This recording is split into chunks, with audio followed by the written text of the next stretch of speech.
নমস্কার, আমি তনুশ্রী। আজকে আমি রান্না নিয়ে নয়, সম্পূর্ণ একটা অন্য ভিডিও নিয়ে চলে এসেছি। আজকে আমি ইউটিউব জার্নিটা আমার পক্ষে কতটা কঠিন ছিল সেটাই আপনাদের সঙ্গে শেয়ার করব। আর এই যে আমার গুগল অ্যাডসেন্স, এই যে আপনারা দেখছেন গুগল অ্যাডসেন্স, এটা আমি হাতে পেয়েছি, কিন্তু তার আগের দিনই আমার চ্যানেল টার্মিনেট করা হয়। কিন্তু তবুও আমি কোনো হাল ছাড়িনি, ধীরে ধীরে এগিয়ে গেছি। আর আজকে যতটুকু যা হয়েছে আমার সাবস্ক্রাইবার, ততটুকু আপনাদের ভালোবাসার কারণে। তাই আমি কিভাবে কতটা বছর কাজ করেছি, সব কিছু কিভাবে চ্যানেল টার্মিনেট করা হয়েছে, কতটা চ্যানেল আমার ডিলিট করে দিয়েছে, সব কিছু শেয়ার করব।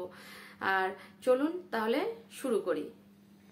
আমার ইউটিউবের জার্নি শুরু হয় 2021 থেকে। আর 2021-এ আমি একটা কুকিং চ্যানেল খুলেছিলাম। আর সেটা অবশ্য আমি জানতাম না প্রথমে কুকিং চ্যানেল বা যে কোনো চ্যানেল খুললে পয়সা পাওয়া যায় ইউটিউব থেকে। আমার একটা ভাইপো বলেছিল আমাকে যে পিসি তুমি চ্যানেল খুলছো না কেন, তুমি তো বাড়িতে রান্না বান্না করো। তখন আমাদের বাড়ি এসেছিল সে, আর আমাকে একটা চ্যানেল খুলে দিয়েছিল।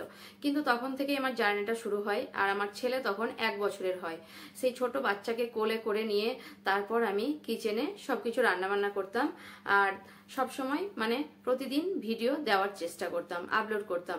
কিন্তু সেটা আমার মানে যে চ্যানেলটা আমি আপনাদের বলছি এখন, সেটা আরুস কিচেন ছিল, কিন্তু সেটাও আমি সাফল্য লাভ করতে পারিনি। 1 বছর পরে দেখলাম না, সেটা একদমই গ্রো করছে না। কিন্তু সেটা আমার নিজের ভুলের কারণে, কারণ আমি তখন জানতাম না ইউটিউবের নিয়মগুলো।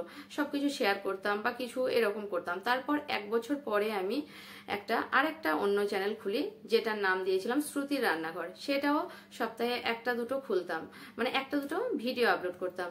সেখানেও কিন্তু আমার একটা ভিডিও ভাইরাল হয়ে যায়। আর 64,000 এখনো চলে, মাঝে মধ্যে 64,000 ভিউজ হয়েছিল। কিন্তু তারপর থেকে আমি একদিন ছেড়ে ছেড়ে ভিডিও দিতাম। সেটাও কিন্তু আমার ভুলের কারণে আর মাঝে বসে গেল, মানে সেই চ্যানেলটাও আর চললো না। কারণ বাড়িতে গেস্ট আসার কারণে আমি হয়তো ভিডিও দিতে পারতাম না। সেই কারণে দেখলাম যখন গেস্ট চলে যায় তখন আমি একদিন ছাড়া একদিন যখন আপলোড করতাম তখন দেখতাম নো ভিউজ। তখন ওই চ্যানেলটা আমি ছেড়ে দিলাম। আর তারপরে আমার মানে মাথার মধ্যে আসে যে কি করলে আমি মানে ইউটিউবে মানে গ্রো করতে পারবো। তখন আমি অনেক ভিডিও দেখি, আর দেখি যে সবাই সিরিয়াল আপডেট দেয়। তাই আমি সেটাই সিরিয়াল আপডেট দেওয়ার জন্য আমি একটা চ্যানেল খুললাম। অবশ্য চ্যানেলটা আমার মেয়ে বলল যে মা তুমি এটাতে খুব সাফল্য লাভ করতে পারবে, তাই আমি চ্যানেলটা খুলে দিয়েছিল আমার মেয়ে। কিন্তু সেখানে 1 মাসের মধ্যে সাফল্য এসে গেল আমার, কিন্তু 1 মাসের মধ্যে মনিটাইজেশনও হয়ে গেছিল। কিন্তু যখনই আমি এই যে গুগল অ্যাডসেন্স দেখাচ্ছি সেই চ্যানেলটা, আর যখন আমি আমার ওখানে 4000 সাবস্ক্রাইবারও হয়ে গেছিল। আর যখন আমার এই গুগল অ্যাডসেন্সটা আসে, যেদিনকে আসে তার আগের দিন সেই চ্যানেলটা টার্মিনেট করে দেয় গুগল মানে ইউটিউব। কেন কি সেটা মানে আমি মুখে বলতাম, কিন্তু ফটোগুলো আমি টিভি থেকে নিয়ে তারপর মানে ইউটিউবের মধ্যে দিতাম, সেটা পলিসির বাইরে ছিল। তাই সঙ্গে সঙ্গে আমার চ্যানেল ডিলিট করে দেয়। তারপর আমি ভাবলাম যে কি করা যায়, কি করলে আবার মানে এই যে মানে যে আমাকে যে কপিরাইট দিয়েছে সেই কপিরাইট থেকে কিভাবে আমি মানে কপিরাইট না দিয়ে কিভাবে চ্যানেলটা খুলবো। তারপর যখন চ্যানেলটা আমার টার্মিনেট করে দেয় তখন কিন্তু আমার খুব মন খারাপ হয়েছিল, 2 দিন প্রচন্ড কেঁদেছিলাম। তারপরে ভাবলাম না, প্রথমে আর চ্যানেল করব না। তারপরে 2 দিন যেতে না যেতেই আবার আমার মনে হলো চ্যানেল খুলি। তারপরে ওই যে সিরিয়াল আপডেট ওটা দিয়েছিলাম, আবার আরেকটা চ্যানেল খুলেছিলাম। সেই সিরিয়াল আপডেটের চ্যানেলে কি করতাম, কোনো ফটো দিতাম না, আমি মুখে বলতাম। এই যে আপনাদের সামনে যেরকম মুখে বলছি কথা, ঠিক সেভাবেই করতাম। কিন্তু তো মানে যে থাম্বনেলে মানে একটা ফটো দিতাম, কিন্তু সেটার জন্য আবার আমার চ্যানেল ডিলিট করে দিল, 2 বার ডিলিট করে দিল। তারপর আমি দেখলাম না, আর চ্যানেল খোলা যাবে না, কারণ বারবার টার্মিনেট হতে হতে আমার মানে কখনো মনে হয়েছিল একটু ভয় এসে গেছিল মনের মধ্যে। তারপর আমি বললাম যে না, আবার কুকিং চ্যানেলেই ফিরে যাব। সঙ্গে সঙ্গে 2 দিন পরে আমি একটা কুকিং চ্যানেল খুললাম। কিন্তু কুকিং চ্যানেল 1-2 ভিডিও আপলোড করার সঙ্গে সঙ্গে আমার কুকিং চ্যানেলও ডিলিট করে দেয়। 2টো এইভাবে খুলেছিলাম চ্যানেল, তখনও ডিলিট করে দিয়েছিল। তারপর আমি কি করব খুঁজে পাই না কিছু। তারপর আমার মাথায় এলো, যখন আমি আরুস কিচেন বা শ্রুতির রান্নাঘরটা খুলেছিলাম তখন আমি আরেকটা চ্যানেল খুলেছিলাম, যেটা এখন আমি যেটা কাজ করছি, টেস্ট দ্য বেস্ট। কিন্তু সেই চ্যানেলটা তখন 2-3টে ভিডিও ছেড়েছিলাম। আর সেটাই আমি দেখলাম যে ইউটিউব তো আমার নতুন চ্যানেল খুললে ডিলিট করে দিচ্ছে, তাহলে সেই চ্যানেলটা খুলি। সেই চ্যানেলটা খুলে কাজ করতে লাগলাম।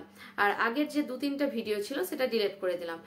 আর সেই চ্যানেলে ভালোভাবেই আমি সাফল্য লাভ করলাম। 2 মাস পরে আমার সেটা মনিটাইজেশনও হয়ে গেল। কিন্তু আপনাদের একটা কথা বলে রাখি, যদি পুরনো চ্যানেল হয় আপনারা খুলতে পারেন, কিন্তু সেটা যদি কোনো ভিডিও ভাইরাল না হয়ে থাকে, সেটাতে আমার কোনো ভিডিও ভাইরাল হয়েছিল না।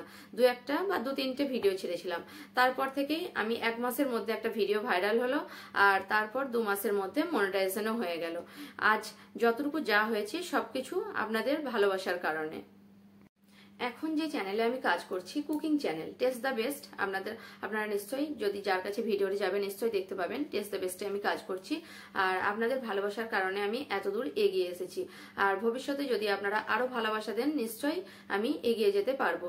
আপনাদের ভালোবাসা ছাড়া কোনো কিছুই সম্ভব নয়, কারণ যতই ভিডিও ভালো করি না কেন, আপনাদের ভালোবাসা অবশ্যই দরকার।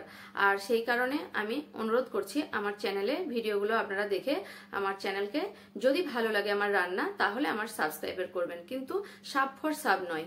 আপনারা ভালোবেসে যদি আসতে চান আমার চ্যানেলে, তাহলেই আসবেন। আর একটা কথা বলে রাখি, এখনো কোনো, আমি মনিটাইজেশন হয়ে গেছে আমার, কিন্তু এখনো কোনো টাকা পয়সা আমি পাইনি। যদি আপনারা ভালোবাসা দিয়ে এগিয়ে নিয়ে যেতে পারেন চ্যানেলটাকে, তাহলে ভবিষ্যতে নিশ্চয়ই পাবো। আর আজকে আমি তাহলে শেষ করছি এখানেই। নমস্কার।